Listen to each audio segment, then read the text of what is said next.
ডিঙ্কা। হ্যাঁ মা এসো। কিছু বলবে? ও শোনো না, ভাবছিলাম পাপা তো এখন আগের থেকে অনেকটা বেটার। তুমি পাপার ঘরে সারা রাত না জেগে এখানে চলে এসো, একসাথে শুয়ে পড়বো। তা হয় না ডিঙ্কা। ডাক্তারবাবু বারবার করে বলেছেন অন্তত 7টা দিন তোর পাপার ঘরে রাত্রে কেউ যেন থাকে। তোর পাপার বয়সটা ভালো নয়, কিছু একটা যদি হয়ে যায়, তোর পাপার কিছু হয়ে গেলে এই সংসারটা কিন্তু ভেসে যাবে, সেটা জানিস তো? সংসারটা তো এমনিতেই ভেসে গেছে মা। তবে হ্যাঁ, একটা কথা ঠিক বলেছো তুমি। ডক্টর যেটা বলেছেন সেটা মেনটেন করতে হবে, যতটা পারা যায় পাপাকে টেক কেয়ার করে রাখতে হবে। সেই জন্যই তুমি পাপার ঘরে যখন রাত্রে থাকো আমি কিন্তু কিছু বলি না। তোকে আমি আজ একটা কথা বলতে এসেছি টিঙ্কা। বলো।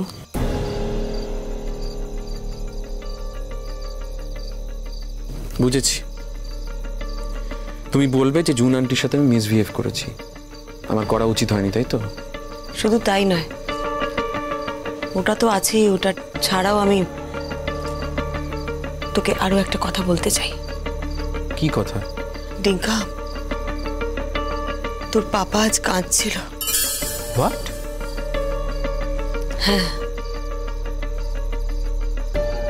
তোর পাপা ঘুমিয়েছে কিনা দেখতে গিয়ে আমি নিজে দেখেছি তোর পাপার চোখে জল। কিন্তু পাপা কাঁদছিল কেন? তুই তো অনেক বড় হয়েছিস, নিজেই বুঝে নে। আশ্চর্য, আমার বড় হওয়ার সাথে পাপার কান্নার কি সম্পর্ক? না আমি বুঝতে পারছি না মা। তুমি আমাকে একটা কথা বলো না, পাপা কেন ভয় পাচ্ছে? পাপা কি মনে করেছে পাপার কোনো বড় রোগ হয়েছে সেই জন্য কাঁদছে? না, সেটা কিন্তু ভয় পাওয়ার কোনো দরকার নেই, কারণ আমি ডাক্তারের সাথে ক্লিয়ারলি কথা বলেছি। বড়দা ভাই নিজে একজন ডাক্তার, দুজনে সেম কথা আমায় বলেছেন যে পাপা যদি প্রপারলি মেডিসিনগুলো নেয়, বাড়িতে আরামে থাকে, পাপা ঠিক হয়ে যাবে। হ্যাঁ, আর একটা কথা যেটা ওরা বারবার বলছেন সেটা হচ্ছে পাপাকে যতটা পারা যায় স্ট্রেস ফ্রি থাকতে হবে। That's it.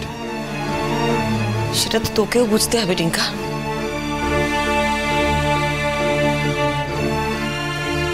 মানে? তোর পাপার এই যে স্ট্রেস হয়েছে তার জন্য কি তুই দায়ী নস? মা, তুমি এই কথাটা আমাকে বলছো? হ্যাঁ বলছি। তোকে আমি এই কথাটা অনেকবার বলবো ভেবেছি, বলতে পারিনি। তোর খারাপ লাগবে, তুই কষ্ট পাবি, সেসব কথা ভেবে বলতে পারিনি। কিন্তু আজ মানুষটাকে ওই অবস্থায় দেখে আমি কথাগুলো বলতে বাধ্য হলাম। আমি আমার নিজের স্বার্থেই কথাগুলো বলছি। তোমার স্বার্থে? হ্যাঁ, আমার স্বার্থে। আচ্ছা, তোর কি মনে হয় বলতো টিঙ্কা, তোর পাপা একজন অন্য মহিলাকে ভালোবাসে বলে আমি তোর পাপাকে আর ভালোবাসি না? একজন মানুষ যেহেতু একজন অন্য মানুষের প্রতি আসক্ত হয়েছে, সেই জন্য তোর পাপাকে আমি ভুলে গেছি, সেই জন্য তোর পাপাকে আমি আর চাই না, ভালোবাসি না। তোর সেটাই মনে হয়, তাই তো? তোর সেটাই মনে হয় না? না মা, আমি বুঝতে পারছি না কি বলছো। টিঙ্কা, তুই কেন বুঝতে পারছিস না যে তুই আমাকে ভালোবেসে আমার ভালো করতে গিয়ে আমার ক্ষতি করে ফেলছিস? হ্যাঁ টিঙ্কা, তুই তোর বাবাকে জুন আন্টিকে নিয়ে কিছু বলিস না। জুন আন্টি এই বাড়িতে এলে তুই জুন আন্টিকে অপমান করিস না টিঙ্কা। আমি তোকে হাত জোড় করে অনুরোধ করছি। তোর পাপা আজ শারীরিকভাবে ঠিক নেই, তাই তোর কথার প্রতিবাদ করতে পারছে না, কিন্তু সে মনে মনে কষ্ট পাচ্ছে। তোর পাপা চায় জুন এ বাড়িতে আসুক, এ বাড়িতে এসে থাকুক। তুই বাধা দিস না, জুনকে এ বাড়িতে আসতে দে টিঙ্কা, আসুক। মা, যে কথাগুলো তুমি বলছো সেগুলো ইরেশনাল কথা। তুমি যদি রেশনালি কিছু বলতে আমি মেনে নিতাম। পাপা জুন আন্টিকে ভালোবাসে, ঠিক আছে, কিন্তু এই বাড়িতে এনে তোমার অধিকার থেকে তো তোমায় বঞ্চিত করতে পারে না। তুমি তো লিগালি এখনো পাপার ওয়াইফ। তোমার আত্মসম্মানে যদি কেউ আঘাত করে সেটা প্রতিবাদ করার অধিকার আমার নেই? আমার আত্মসম্মান বোধ এত ঠুনকো নয় টিঙ্কা। আমার আত্মসম্মান বোধ কিভাবে বজায় রাখতে হয় সেটা আমার জানা আছে, তোকে সেটা নিয়ে ভাবতে হবে না।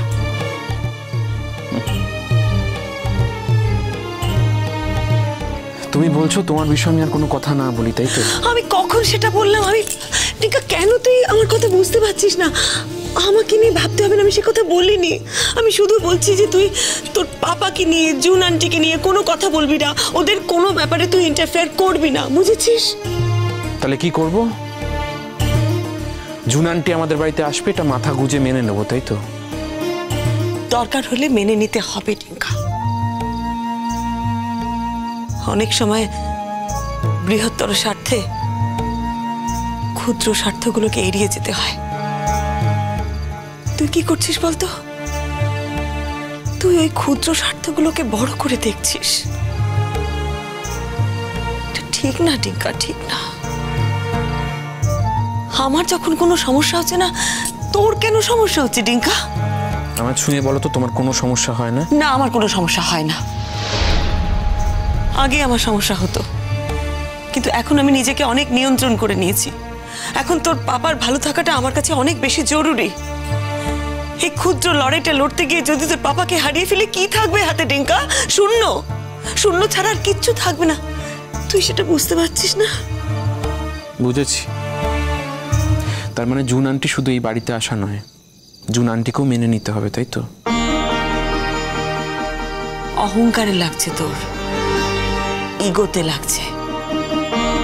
তোর পাপার ক্ষতি হবে বলে বা শুধুমাত্র আমার জন্য তুই এই কথাগুলো বলছিস না।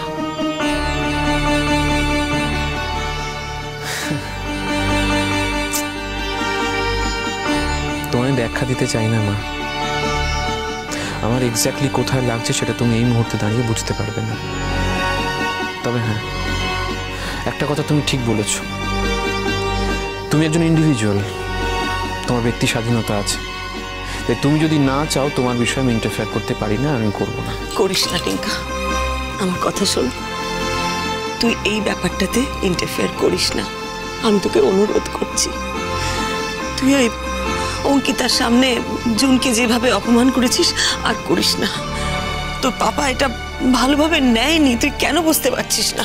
কিন্তু না মা, তুমি যেটা বলছো পুরোপুরি তো সত্যি নয়। বৌদি ভাইয়ের সামনে তো পাপা জুন আন্টি দুজনেই অনেক কথা বলেছে, এবং তাতে বৌদি ভাই নিজে থেকে রিয়াক্ট করেছে। আমি কিন্তু বৌদি ভাইকে জুন আন্টির বিষয়ে কোনো কথা বলিনি। আচ্ছা ঠিক আছে, আমি অঙ্কিতাকে বুঝিয়ে দেবো। ও দুদিন হলো এ বাড়িতে এসছে। ওর কাকে ভালো লাগছে, কাকে ভালো লাগছে না, সেটা বড় কথা নয়।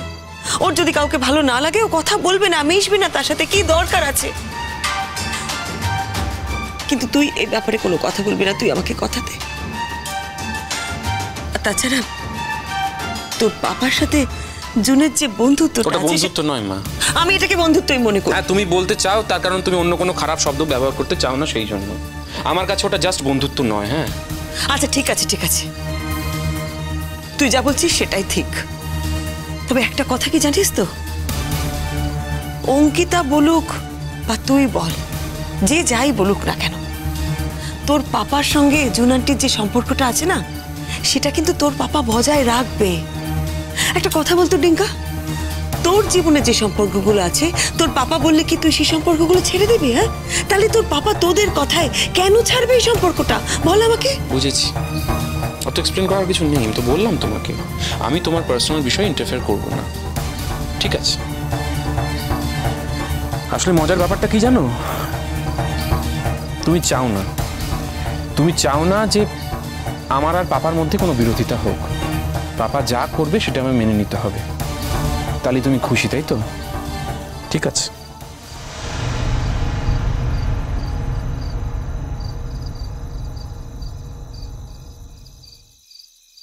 কি করছিস রে?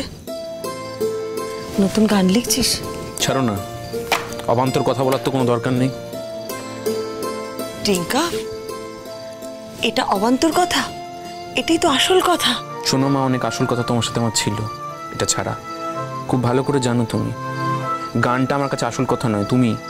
তোমার বিষয়ে কথাগুলো আমার কাছে আসল কথা। যাকে ছাড়ো, আমার কথা বাদ দাও। তুমি বরঞ্চ চলে যাও, তোমার নাইট গার্ডের ডিউটির সময় হয়ে গেছে। বাবার ঘরে চলে যাও, যাও। এভাবে কথা বলছিস কেন টিঙ্কা? রাগ করিস না আমার উপরে। আজ বুঝতে পারছিস না, একদিন ঠিক বুঝতে পারবি। তোর মা যা করছে, যা বলছে, তোদের ভালোর জন্য, সবার ভালোর জন্য করছে। আমার অনেক ভালো দেখা হয়ে গেছে মা, আর ভালো দেখার দরকার নেই। আমি বলি কি, এই সব ব্যাপারে মাথা না ঘামিয়ে নিজের কেরিয়ারটার দিকে একটু মন দে তো। হ্যাঁ, তাই মন দেবো, সিরিয়াসলি সেটাতেই মন দেবো। তুমিও তো এখন দূরে সরিয়ে দিলে আমাকে। আমি তোকে দূরে সরিয়ে দিলাম? কি বলছিস তুই টিঙ্কা? আমি তোকে দূরে সরিয়ে দিয়েছি? না, তোমার দোষ না মা, তোমার একেবারে দোষ না। আসলে আমার কি প্রবলেম জানো তো, আমি তোমার সমস্যাগুলোকে নিজের সমস্যা বানিয়ে ফেলেছিলাম।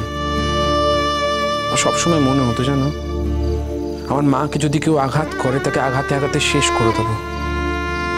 আমি আমার জীবন দিয়ে তোমায় প্রোটেক্ট করার চেষ্টা করেছি। সেটা মাঝে মাঝে হয়তো একটু বেশি তোমার জন্য, আমি বুঝছি সেটা এখন। সত্যি আমি খুব বোকা, আমার তোমায় একবার জিজ্ঞেস করে নেওয়া উচিত ছিল তুমি আদৌ চাও কি না। তবে তুমি ভালো করলে জানো, তুমি আমাকে এই কথাগুলো যে বললে, আমার বাস্তব সম্পর্কে একটা ধারণা হলো। আগে থেকে আমায় তুমি বলে বুঝিয়ে দিলে। সত্যি তো, সত্যি তো, আমি তো শুধুমাত্র তোমার ছেলে, কিন্তু পাপা তো তোমার হাজব্যান্ড। তুমি তো চাও না যে তোমার আর পাপার মাঝে কেউ আসুক। টিঙ্কা, তুই আমাকে ভুল বুঝছিস, ব্যাপারটা তা নয়। তোর বাবা অসুস্থ, আমি চাই না এমন কোনো কথা বলতে, এমন কোনো ঘটনা ঘটাতে যাতে তোর পাপা আরো অসুস্থ। হ্যাঁ, বললে তো আমাকে একবার, অত বিস্তার করছো কেন? বুঝেছি আমি, যাও না শুয়ে পড়ো গিয়ে।